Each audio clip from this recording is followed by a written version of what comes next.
Hola. Digo que soy bajita y ni siquiera lo tengo que sacar del pie al micrófono.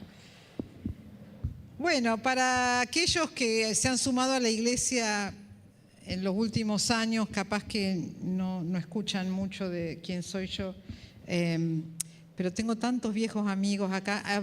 La persona con la que yo acepté al Señor también está acá, que es Daniel. Cuando yo tenía 14 años, en Córdoba, hace como 50 y pico. Yo era miembro de esta iglesia, soy médica y en el año 89 el Señor me llamó para ir a Haití, guiada realmente por los líderes de esta iglesia, fue un esfuerzo conjunto. Y así que fui primero a Haití, ahí lo conocí a Sandy, después de 15 años en Haití nos mudamos a República Dominicana, ahí estuvimos 3 años y medio y desde entonces sigo trabajando, pero como tengo que viajar mucho y los chicos ya necesitaban la escuela para ir a la secundaria y todo lo demás, nos mudamos a Canadá y desde ahí viajo, pero ahora estoy cambiando de modalidad y me vengo 3 o 4 meses a Argentina y también viajo desde aquí. Así que estoy pasando desde enero hasta abril en Córdoba y ya la semana que viene volvemos a ir. Estuvimos en misiones en enero, ahora volvemos a ir. ¿Qué es lo que hago? Bueno, el trabajo se llama Evangelismo Comunitario de Salud y es trabajar con las comunidades para que vivan la abundancia que Dios promete en su palabra. Entonces trabajamos todos los temas de la comunidad, desde lo emocional, lo físico, lo económico, tratando de que la gente se organice y trabaje por su propia salud. Eso es en resumen. También estoy involucrada en el tema de la prevención de la trata de personas y co-lidero el Foro Latino contra la Trata, y el que quiera saber más, que me contacte o le pida a Annie Kennedy o a Jorge o Susi mi correo y podemos seguir hablando, pero no quiero tomar mucho tiempo de eso. Solo avisarles que mi hijo más chico se casó en octubre, así que soy suegra. Y bueno, la familia es muy colorida y lo dejamos ahí. Díganme, ¿a quién le gusta sufrir? Que levante la mano. ¡Wow! A nadie nos gusta sufrir, ¿no es cierto? Una de las cosas que estoy haciendo es un curso que lo tomamos este fin de semana y hubo varias personas de aquí, que se llama Sanando las heridas del corazón. Y esto que voy a compartir con ustedes es como el cierre de este curso, hablando de cómo usa Dios el sufrimiento. Todos en algún momento nos ha pasado algo y nos preguntamos, a ver, ¿cómo es esto? Quiero darle sentido a lo que me está pasando. Y entonces las preguntas vienen, ¿no? Señor, ¿por qué yo? ¿Cómo es? ¿Culpa de quién? Si querés empezar a pasar la segunda diapositiva, hay 2 preguntas que siempre vienen juntitas. Señor, ¿por qué está pasando esto? Y nunca falta el buen hermano que dice, no preguntes el por qué, pregunta el para qué. Pero saben que estudiando la palabra de Dios, yo no encuentro que Dios responda para qué tampoco. Ay, mira, se cambiaron los colores, ¿qué pasó? En mi computadora lo tengo en verde y violeta, pero no importa. Uno quiere darle sentido a lo que le pasa y quiere respuestas. Si yo tuviera la respuesta, tal vez me dolería menos, ¿no es cierto? Quiero hablar de 2 personas en la Biblia, porque son los casos que más me hablan. El primero, si pasás la siguiente, a ver si lo podemos ver, ahí está. El hombre Job. Hay un libro entero de una persona que sufre mucho en la Biblia. Un tipo que era como Elon Musk. Tenía de todo. Tenía todo el ganado que se pudieran imaginar. Tenía sirvientes, tenía hijos con casas. Realmente era un multimillonario. Y pierde todo. Hasta la salud pierde. Tanto es así que, bueno, pierde los hijos. La mujer le dice, date por vencido ya. O sea, evidentemente Dios no está con vos. Maldecilo y morite. Vieron que ahora en Canadá tenemos lo que es la muerte asistida. Si estás por morirte, le vas al médico y le pedís que te dé una inyección y se juntan todos tus parientes ahí te morís delante de ellos por decisión propia. Eso era lo que quería la mujer de Job que él hiciera. Y él sigue preguntando, y después vienen los amigos. Saben que los amigos, lo mejor que pudieron hacer fue la primera semana. ¿Saben qué hicieron la primera semana los amigos de Job? No hablaron, no hablaron nada. Se quedaron callados porque sufrieron tanto de verlo tan deteriorado que no dijeron nada. Pero después abrieron la boca y arruinaron todo. Algo habrás hecho, Job. Dios no es injusto, Dios no hace esto porque... Ellos querían justificar a Dios por qué le estaba pasando todo esto a Job. Y Job decía, pero yo no hice nada, yo defiendo mi inocencia porque no encuentro en mi vida todo lo que hice, traté de ser justo, oraba por mis hijos, hasta daba sacrificio por si habían hecho algo malo. Y los amigos le daban con un caño realmente, porque decían, no puede ser que Dios haga esto con vos a no ser que sea alguna razón habrá, algo habrás hecho. Cuando Dios contesta a Job, no le dice ni por qué sufrió ni para qué sufrió. Dios contesta con preguntas. ¿Quién es este que encubre el consejo? ¿Quién es este que me viene a cuestionar por qué estoy haciendo las cosas? Vos estabas ahí cuando yo creé el mundo y hay 2 o 3 capítulos donde Dios empieza a decirle a Job de alguna manera, mirá, lo que te pasó no te pasó ni el por qué, ni te estoy diciendo el para qué. Vos tenés que mirar mi carácter y quién soy yo. Y ahí Job descubre un aspecto que él no había pensado, que era, yo tenía que descubrirte y ver quién eras. Antes te había oído de oídas, pero ahora sí te veo, ahora sí te reconozco quién sos. Muy interesante cómo el libro de Job no responde el para qué Job sufrió. Y la otra historia de la que quiero hablar, podés cerrar ahora, no lo vamos a mostrar, es la historia de José, que les voy a tratar de resumir brevemente porque muchos de ustedes la deben haber leído. Son muchos capítulos al final del libro de Génesis. José era el niño mimado de un hombre que tenía 4 esposas, pero amaba más a Raquel. Le había costado mucho conseguir esa esposa. Tiene hijos de otras, pero de Raquel solo tiene a José en ese momento. Así que era su niño mimado, tanto es así que le regala una túnica especial. Mientras tanto, los hermanos que eran mayores que José, un poco molestos por la preferencia que el padre tenía, los celos. Y otro poco molestos porque José empieza a soñar cosas como que no tenían sentido y lo ponían a él por encima de ellos. Sueña 2 veces, una que hay espigas y que las espigas se inclinan a la espiga de él, las 11 espigas o las 10 en ese momento eran los hermanos porque todavía no había nacido el último. Después el sol y la luna y 11 estrellas se inclinan a su estrella. Entonces hasta el papá dice, ¿qué te está pasando, hermano? ¿Qué quiere decir? ¿Que nosotros también nos vamos a inclinar? No tenía mucho sentido. Así que imagínense cómo se iban elevando los ánimos en contra de José. Y una vez que están en el campo, los hermanos deciden, bueno, lo matemos, porque a ver dónde van a parar sus sueños ahí. Y uno de los hermanos que lo quería mucho y quería protegerlo, dijo, no, lo tiremos en esta cisterna, después decidiremos qué hacemos. Terminan vendiéndolo a unos mercaderes que iban para Egipto, y la túnica tan linda que él tenía la embeben en sangre y van al papá y que le dicen, papá, ¿no es esta la túnica de José? Mira lo que encontramos. El padre desconsolado hace duelo por mucho tiempo y José, llega a Egipto como esclavo, es vendido a una persona muy alta en el gobierno y dice la Biblia que Dios prosperaba todo lo que José hacía en la casa de este alto funcionario de gobierno, Potifar.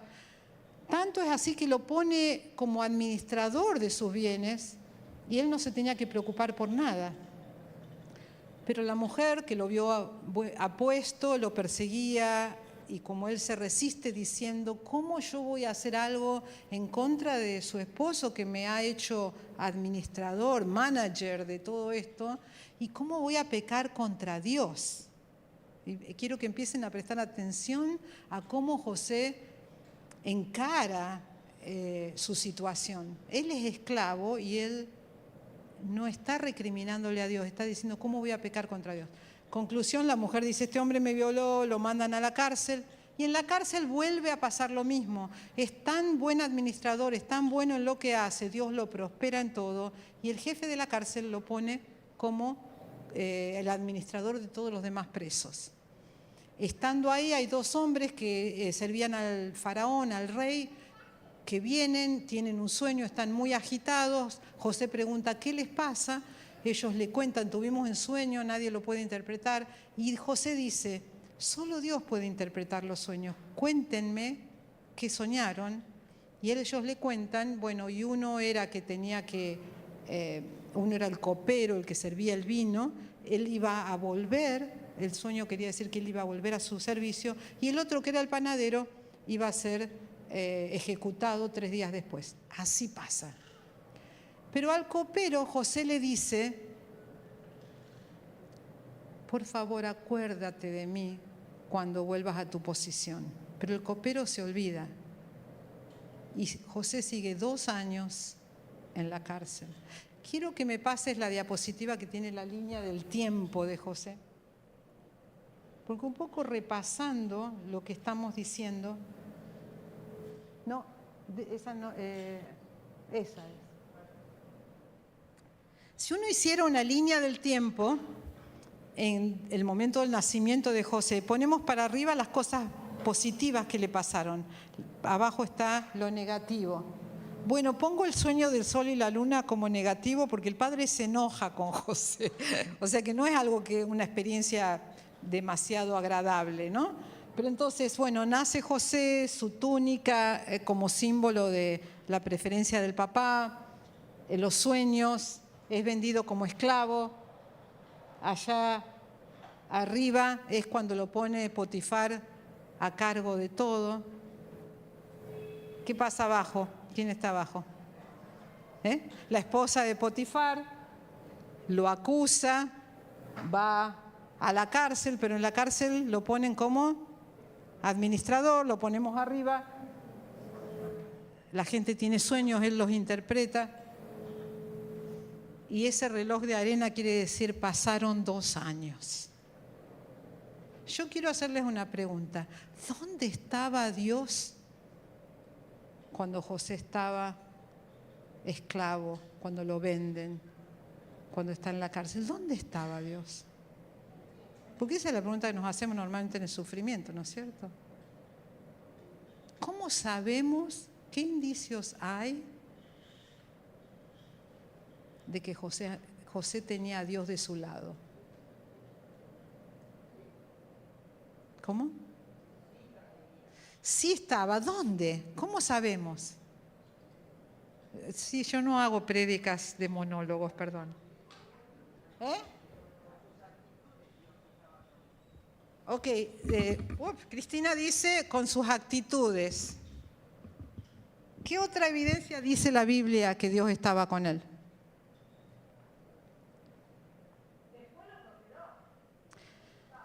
En donde estaba había algún destello, alguna cosita.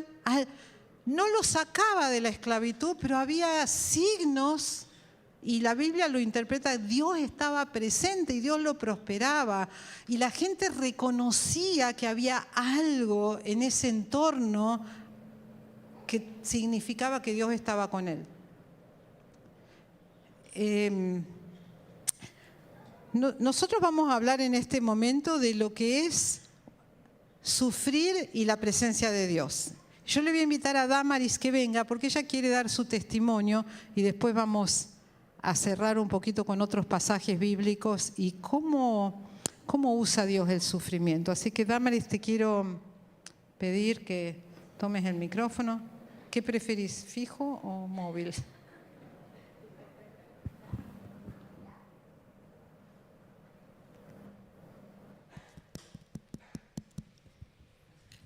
Buen día.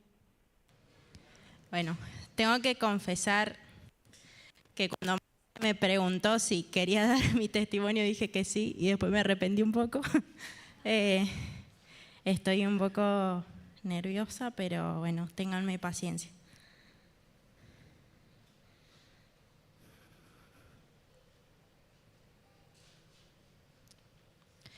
Dios, el creador del mundo.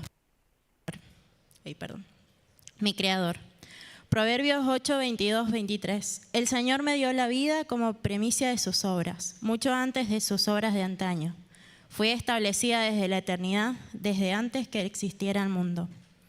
Mis padres nos enseñaron a mis 2 hermanos y a mí a caminar y crecer por el camino de Jesús. Nos enseñaron sobre este Dios que creó todo lo que conocemos. Uno de los primeros versículos que mamá nos hizo aprender de memoria fue: tú creaste mis entrañas, me formaste en el vientre de mi madre. Te alabo porque soy una creación admirable. Tus obras son maravillosas y esto lo sé muy bien. Al parecer, tuve complicaciones en el vientre de mamá. Esta parte de la historia me pertenece, pero no la recuerdo. Sabrán entender. Pero estando en la pancita de mamá, estuve al borde de la muerte en varias oportunidades. Eso me trajo problemas para dormir desde bebé. También crecí con mucho miedo a la oscuridad. Y fue donde pude conocer a Dios como el Dios de paz, que da descanso y me protege de los peligros de la noche. Salmo 4:8. En paz me acostaré y asimismo dormiré, porque solo tú, Jehová, me haces vivir confiado. Mi abú paterna era la encargada de enseñarme los himnos y de repetirme verdades bíblicas. Recuerdo un regalo de ella, un cassette de un señor que hacía canciones propias. Resulta que este señor tenía una hija que se llamaba igual que yo y le escribió una canción que decía: Damaris, Damaris, algún día falte papi o mami. Nunca olvides que Jesús te quiere mucho más que ellos. Aprendí que Dios puede amar muy fuerte, mucho más de lo que puede imaginar o entender. Papá era pastor de una pequeña iglesia de Mendoza. Josué 1:9. Si no te he mandado, sé fuerte y valiente. No te asustes, no te desanimes, porque Jehová tu Dios estará contigo donde quiera que vayas. En el 2008, mi abuela materna enfermó y estaba en sus últimos días. Aprovechamos las vacaciones de invierno para viajar a Mendoza y poder despedirnos. Viajamos en nuestra camioneta como solíamos hacer. Esta parte de la historia me pertenece, pero no la recuerdo. Así que la voy a contar como me la aprendí y como la leí en distintos diarios. Ese 9 de julio del 2008, mientras pasábamos por la ruta santafesina, chocamos contra 2 camiones. Un bombero me escuchó pedir ayuda. Fue hacia donde me encontraba para rescatarme. Llegué al hospital con 3 de presión. Me daban por muerta. Esa fue la primera noticia que llegó a mis amigos de Paraguay. Los médicos hicieron todo lo que tuvieron a su alcance para que yo no perdiera la vida. Estuve en terapia intensiva como 2 semanas. Tuve hemorragia interna, pero era tal la pérdida que no lograban ver de dónde surgía. Miguel Monesi, un amigo de papá que vivía en Santa Fe, me adoptó en su corazón como nieta y se presentaba todos los días en el hospital para verme y orar por mí. Un día, cuando me estaban por preparar para abrir mi cuerpo y buscar la hemorragia, Miguel agarró mis piecitos, que era lo único sano que tenía, y oró a Dios. Le dijo: Señor, así como curaste a la mujer que sufrió por tanto tiempo hemorragia, ¿cómo no vas a poder sanar a esta niña? Pidieron unos últimos estudios para ver de dónde venía la hemorragia y se pudo ver que era de los pulmones. No tuvieron que abrir mi cuerpo por completo, solo pusieron 2 tubitos en los costados de mis pulmones. Dios es un Dios de milagros. Mi situación fue muy crítica durante 1 mes aproximadamente. No podían decirme la historia completa del accidente. Ahora sí, voy a contar desde lo que recuerdo. Yo tenía 13 años y en ese momento me encontraba en un hospital de niños. Vi historias muy fuertes y tristes. Cada día que vivía en ese lugar fue mucho dolor, muchas intervenciones médicas muy dolorosas. Al mismo tiempo escuchaba llorar a bebés que también la estaban pasando mal. Como era la más grande de las salas, me aguantaba el dolor y no me quejaba por nada. Los médicos y enfermeros salían sorprendidos y me felicitaban por lo fuerte que era.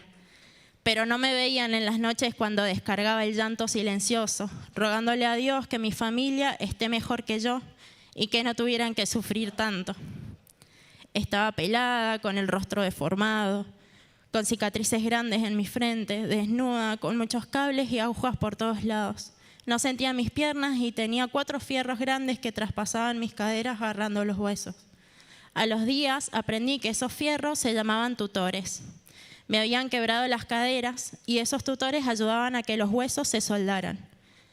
Fue cuando también recibí la noticia de que quizás no iba a volver a caminar, o si lo hacía, iba a ser con dificultad. Rompí en llanto. Mi sueño de ser bailarina profesional se iba al tacho. Y salió mi exigencia hacia Dios del pecho. Mis piernas no, yo sí voy a volver a caminar. Por gracia y misericordia de Dios, hoy pueden ver que así fue. Pero solo porque Dios extendió su bondad hacia mi vida. Cuando estuve más estable físicamente y los tratamientos habían resultado, llegó el momento de saber la historia completa. Papá, mamá y mis 2 hermanos estaban en la presencia de Dios. Me dijeron que no habían sufrido, que sus muertes fueron en el instante. Se me cerró el pecho, sentí un vacío y un dolor tan grande. Quería llorar, pero no tenía aire para hacerlo. Logré decir tartamudeando, estoy sola. Monesi me abrazó y me dijo que nunca estaría sola. En ese momento no quería ver a nadie, quería salir de ese lugar y esconderme para llorar. Tenía la esperanza de que se hubieran equivocado y encontrar a mi familia en la puerta de entrada. Esa noche, entre mis lágrimas y preguntas del por qué, que no paraban de sonar en mi cabeza, recordé las verdades con las que había crecido. Dios es el creador de todo. Dios envió a su Hijo a morir en la cruz para salvarnos.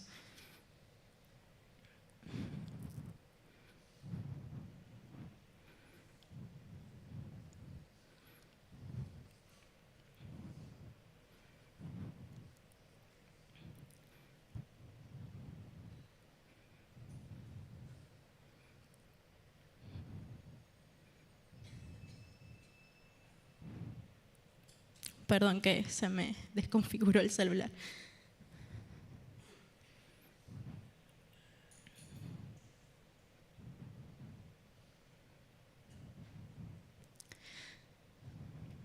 Recordé las verdades con las que había crecido. Dios ese es el creador de todo. Dios envió a su Hijo a morir en la cruz para salvarnos. Así cuando muramos tengamos vida eterna, una vida sin dolor, sin sufrimiento. Y fue el momento donde Jesús se presentó como camino, verdad y vida. Me mostró 2 caminos y yo elegía por cuál caminar. Uno era el de la depresión y muerte y el otro era de vida y esperanza. Decidí creer en Jesús como mi Señor y Salvador. Y di gracias a Dios porque había respondido mis oraciones antes de que yo se lo pidiera. Mi familia estaba mejor que yo en un lugar donde no pasaban ningún tipo de sufrimiento. Me dieron de alta, mis caderas sanaron bien, tan bien que no quedó registro de quebradura. Pero igual tuve que hacer rehabilitación y caminar un tiempo con muletas. Mis órganos estaban sanos por completo, podía viajar a Mendoza y estar con mi familia y amigos de la infancia. Llegué y se presentó otro nuevo mundo. Tenía que elegir con quién vivir, quiénes iban a ser mis tutores legales. Aprendí a partir de los 13 años que el juez de familia te da una audiencia para que vos elijas con quién vivir. Tenía que ponerme a estudiar para no perder el año educativo. Había perdido tanto que no quería perder algo más. Tenía que comprar ropa y hacer una lista de cosas que usaba o necesitaba. Tenía que conocer personas, porque si bien tenía familia, nunca fuimos cercanos. No nos conocíamos, solo sabíamos nuestros nombres y el parentesco. Muchas personas ofrecieron sus casas para darme un hogar. Sentí que tenía que quedarme con mi prima mayor, su esposo e hijos. A mis 14, casi 15 años, mientras mis amigas recibían ramos de flores que les llevaban sus padres a la escuela por sus 15 años, empecé a caer en que el sueño de bailar el vals con papá nunca iba a llegar, que no íbamos a poder armar coreografías con mis hermanos como lo hacíamos, que no lo iba a ver por mucho tiempo, que volver a verlos estaba muy lejos y que la esperanza empezaba a sonar doloroso. Los extrañaba, los necesitaba, la vida ya no era igual. Iba sola al médico, si no sacaba turno y no me acordaba de los tratamientos, nadie lo haría por mí. Ya no estaba mamá para hacer las salidas de compras y para sacar turnos. Entré en depresión, pero nadie lo sabía. Yo me mostraba alegre y fuerte porque Dios era mi fuerza y quien cambiaba mi lamento en danza. Dios tenía propósito para mi bien, pero por dentro no me lo creía. Por las mañanas me quedaba sola. Entraba a la escuela a las 13 horas y me levantaba a las 12. No comía, a veces ni me bañaba. Iba a la escuela para que no me retaran en casa. pero mis carpetas estaban en blanco y llenas de dibujitos. Me preguntaban cómo me iba a la escuela y mi respuesta era súper bien, hasta que llegó el boletín. Todas las notas en rojo. Desde ese día todo vino en pique. Mi tutor, mi primo político, me dijo que si yo quería ser así, que me fuera de su casa, que sus hijos están primero, que me daba unos días para pensar. ¿Qué iba a hacer con 14 años? ¿Qué decisión podía tomar? No tenía mi lugar seguro, no estaba papá y mamá, no tenía hogar. Me quedé, estudié y fui obediente en todo, hasta cuando me decían que no llorara. Llegaron mis 18 años, ya no tenía tutores legales. Volví a tener un bajón depresivo, porque claro, nunca pude hacer el duelo, no tuve un espacio. Para mis líderes ya todo había pasado y tenía que ser fuerte, pero nunca pude llorar y procesar lo que había pasado. Todos conocían mi historia, pero nadie escuchaba. Empecé a salir, a tener un noviazgo desordenado, empecé a descuidar mi carrera universitaria y en medio de todo eso surgió un malentendimiento donde quedé como mentirosa y mis primos aprovecharon para echarme de su casa. La versión que dieron fue otra, entonces los hermanos de la iglesia se pusieron en mi contra. De repente, quienes me habían abrazado y ofrecido su ayuda no me miraban ni hablaban. Mi novio me deja porque sentía de Dios que no era para él. Lo había perdido todo una vez más. Me tildaban de rebelde cuando en verdad estaba expresando mi dolor. Pero claro, ese dolor estuvo contenido tanto tiempo que lo expresé como me salió. Salí a buscar amor, como se suele decir en las iglesias, al mundo. Sí, probé todo lo que el mundo me podía ofrecer. Entré en una relación sin salida con la bulimia y la anorexia. El alcohol y otras cosas me acompañaron algunas noches. Desorden en mis relaciones y amistades. Un mundo triste, con mucho ruido, pero con una soledad profunda. La amiga con quien vivía en ese momento se dio cuenta de que después de cada comida me dirigía al baño. Entonces me confrontó. Se enteró mi pastor y líderes. Yo no estaba yendo a la iglesia, pero era lo que conocía. Entonces aún me pesaba lo que ellos decían. Me contactaron con un psiquiatra, empecé tratamiento, pero me creía muy inteligente al responder. Sabía lo que tenía que decir. Cuando llegaba a casa, hacía la mía. Hasta que un día el psiquiatra me dijo, no sé por qué seguís viniendo. No fui más.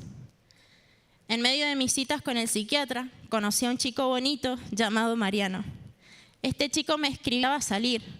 Yo acepté, pero porque no perdía nada a comprobar. Si total, no me iba a volver a escribir. O eso pensaba. Pero la verdad fue que sí me volvió a escribir e invitar a salir. Al mismo tiempo, aunque mi vida seguía muy desordenada, intentaba volver a Dios. Sentía que mis huesos se consumían, como expresaba David en algunos de sus salmos. Estaba desesperada y quería salir del pozo, pero no podía. Marian me invitaba a salir y yo le decía que justo no podía ese día porque iba al médico. Esa respuesta se la daba muy seguido, entonces vino la pregunta que yo trataba de escapar. ¿Por qué vas tanto al médico? Entonces tuve que contar sobre mi oscuridad. Cerré los ojos, incliné la cabeza y por dentro dije, listo, ahora sí, ya no me habla más. Para mi sorpresa, ese chico lindo me siguió hablando, invitando a salir. Hasta me dijo que él no quería jugar conmigo, que iba en serio. En mi angustia clamé al Señor y Él me oyó. Jonás 2:2. Marian es la medicina de Dios para mi vida. Tristemente, no terminé mi tratamiento con el psiquiatra, no en ese momento, pero pude sanar. Mis visitas al baño después de cada comida fueron disminuyendo, de a poco, hasta desaparecer. Pude volver a reír de verdad, sin fingir. Me sentía linda. La idea de formar una familia no me parecía tan fantasiosa. Mateo 6:26-32. Fíjense en las aves del cielo. No siembran, cosechan, ni almacenan en graneros. Sin embargo, el Padre Celestial las alimenta. ¿No valen ustedes mucho más que ellas? ¿Quién de ustedes, por mucho que se preocupe, puede añadir una sola hora del curso a su vida? ¿Y por qué se preocupa? Mientras vivía sola a mis 18, casi 19 años, pasé mucha necesidad. Las personas que me decían que me iban a ayudar con comida, ropa, etc., no estaban siempre y pasé mucha hambre. Pero Dios me dejaba una palta que crecía del árbol del vecino en la puerta de casa.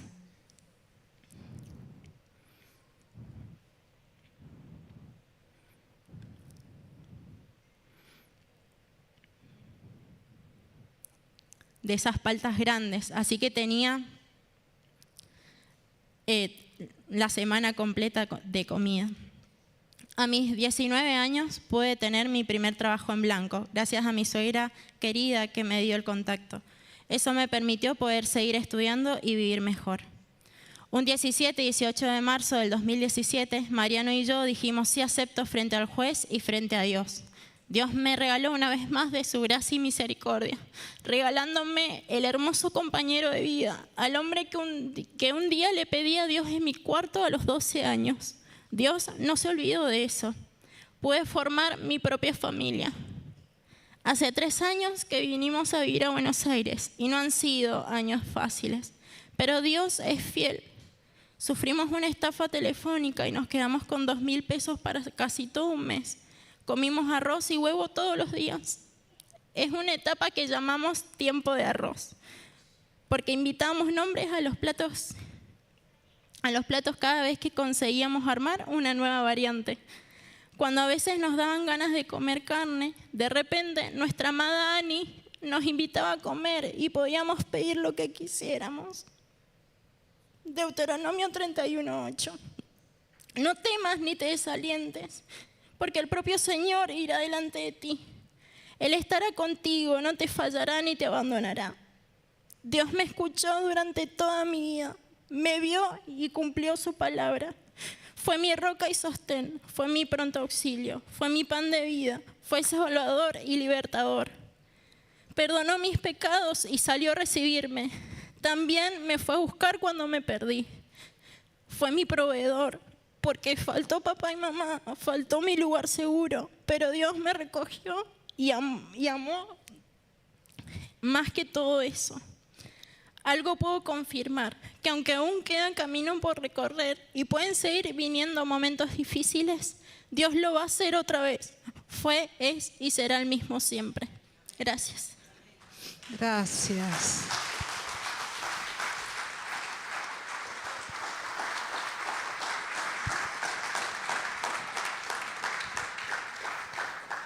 Sandy y yo conocimos a Mariano y a Damaris en la casa de los Kennedy cuando apenas llegaron, y ver el trayecto y lo que está pasando en la vida de ellos también nos bendice, ¿no? Quiero que muestres la última diapositiva, porque todos tenemos una línea de vida. Uno se puede imaginar la línea de vida que Damaris nos acaba de contar. También uno se puede preguntar, ¿dónde estaba Dios? ¿Dónde estaba Dios cuando esos 2 camiones se abalanzaron contra la camioneta, cuando estaban su papá y su mamá ahí? ¿Dónde estaba Dios cuando estaba ella en Mendoza? Pero no sé si lo notaron dónde estaba Dios, porque ella cuenta pequeños destellos de la presencia de Dios. Motesi orando por sus piecitos, o tocándole los piecitos por su hemorragia. Personas viniendo al encuentro cuando justo hacía falta. ¿Se acabó el sufrimiento? No. Entonces yo quiero que ustedes piensen en su línea de vida. Yo voy a leerles algunos versículos. Puse algunas cosas que son parte de mi línea de vida. Cuando yo encontré a Cristo, cuando me recibí, yo también tuve una muerte dramática de chica y entonces la puse en mi línea de vida y empecé a preguntarle al Señor, Señor, mostrame áreas de tu carácter que viví en esos momentos. Porque la pregunta para hacerse no es, Señor, ¿para qué estoy sufriendo? Yo quiero verte, Señor, yo quiero verte en esto y quiero conocerte en este momento. Hay 2 o 3 pasajes. Primero el de Génesis, que me gusta mucho. En Génesis 50:20, ya estoy terminando. No se vayan, por favor. Génesis, no, si se tienen que ir, por supuesto. 50:20, José termina, porque los hermanos se sienten muy apesadumbrados cuando se muere el padre y dice, bueno, acá sí va a tomar revancha José. Y él les dice, no tengan miedo, les contestó José. Génesis 50, 19 y 20. ¿Puedo acaso tomar el lugar de Dios? Es verdad que ustedes pensaron hacerme mal, pero Dios transformó ese mal en bien para lograr lo que hoy estamos viendo, salvar la vida de mucha gente. Él veía su vida en perspectiva de Dios, no en la perspectiva de él, ¿no? Hay dos pasajes en el Nuevo Testamento que hablan de completar los sufrimientos de Cristo, que a mí un poco me revolvían en la cabeza.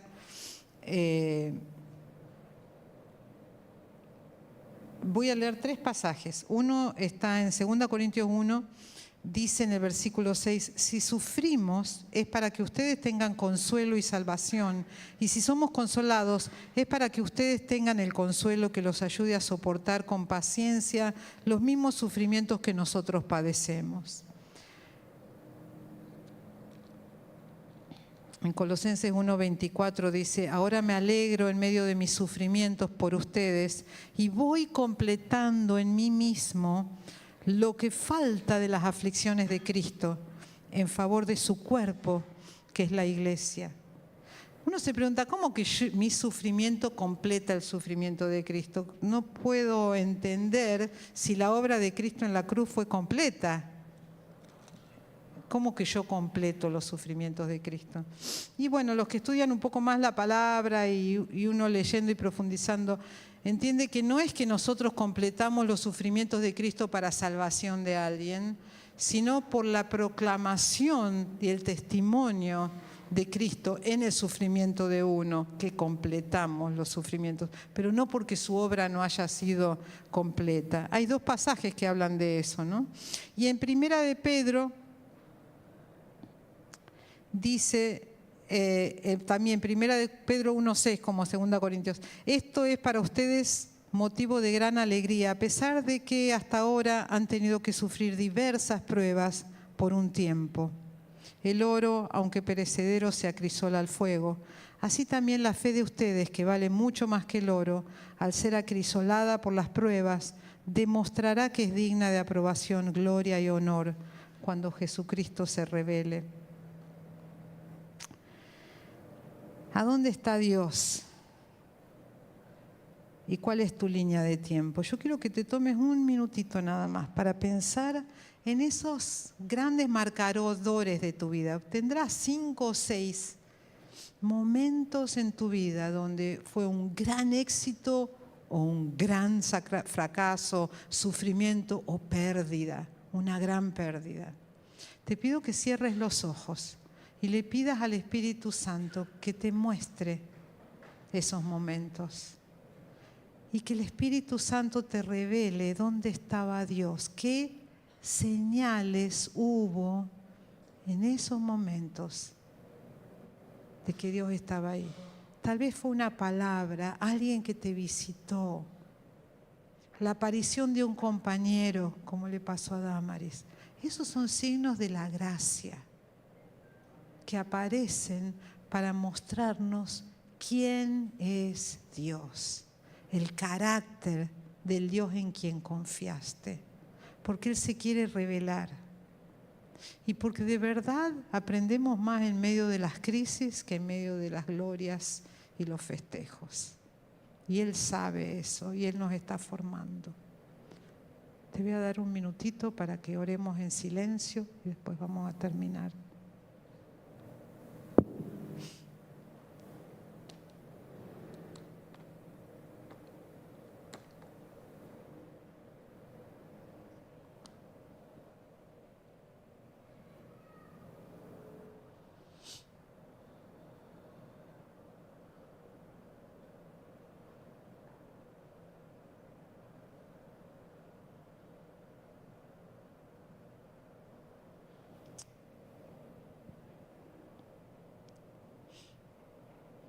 Padre querido, papito, como decía Marcelo recién, ¿cómo nos querés? ¿Cómo nos amás? Espíritu Santo, nos estás mostrando tu gracia, tu presencia, tu carácter.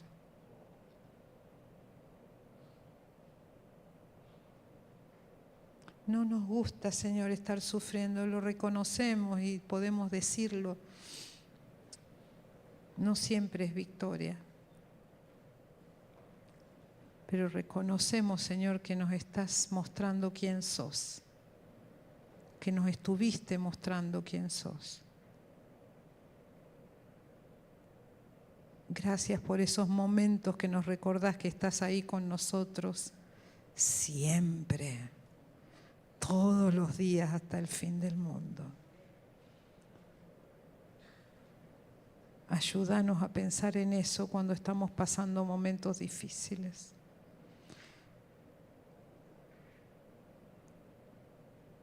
Señor, en las relaciones con otros, en relaciones de salud, Señor, estás ahí con tu gracia.